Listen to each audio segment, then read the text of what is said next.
ناظرین، آج کے اس ایپیسوڈ میں آپ کو ایک ایسی دردناک کہانی سنانے جا رہا ہوں۔ اگر آپ کمزور دل کے مالک ہیں تو آپ اس ویڈیو کو دل تھام کر سنیے گا۔ ناظرین، ہوا کچھ یوں کہ ایک جنگل کے قریب ایک باپ بیٹا رہائش پذیر تھے۔ باپ سارا دن لکڑیاں کاٹتا، محنت کرتا، مزدوری کرتا اور اپنے بچے کو پالتا تھا۔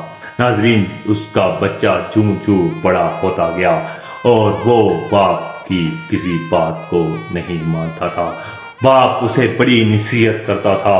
ہمیشہ اسے باپ یہی کہتا تھا کہ پڑھتے نہیں ہو تم، کچھ کرتے نہیں ہو تم، ماں باپ کو اپنے کچھ سمجھتے نہیں ہو تم، کل ہو جاؤ گے بڑے پھر کیا کرو گے تم، رو رو کے اپنی کہانی سنایا کرو گے تم، پڑھتے نہیں تھے ہم، کچھ کرتے نہیں تھے ہم۔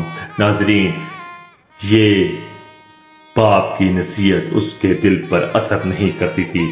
ہوا کچھ یوں کہ ایک دن اس کے باپ کو دل کا دورہ پڑنے سے اس کی وفات ہوگی اور وہ اس فانی دنیا سے رخصت ہو گیا، خالق حقیقی سے جا ملا۔ لیکن اس کا بیٹا اب بے سہارا ہو چکا تھا۔ اب اس کو تھوڑا تھوڑا محسوس ہو رہا تھا کہ میں تنہا ہو چکا ہوں، لیکن وہ ہمت باندھے جب اگلے دن مزدوری اور محنت کے لیے نکلا، لیکن ہر شخص نے اس کو ٹھکرا دیا کیونکہ وہ پڑھا لکھا نہیں تھا، نہ ہی کوئی ہنر جانتا تھا۔ کوئی بھی شخص اس کی بات سننے کو گوارا نہیں کرتا تھا۔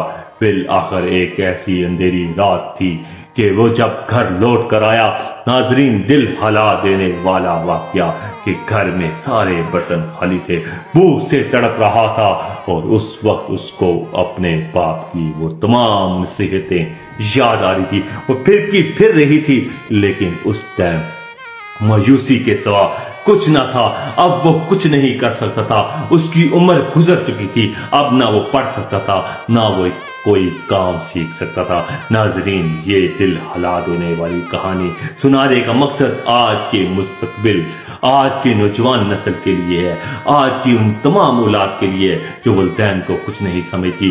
کل جب بڑے ہو جاؤ گے، اس شخص کی طرح تم بھی کہو گے کہ پڑھتے نہیں تھے ہم، کچھ کرتے نہیں تھے ہم، دیکھ لو مزدوری آج کر رہے ہیں ہم اور رو رو کر اپنی کہانی سنا رہے ہیں ہم۔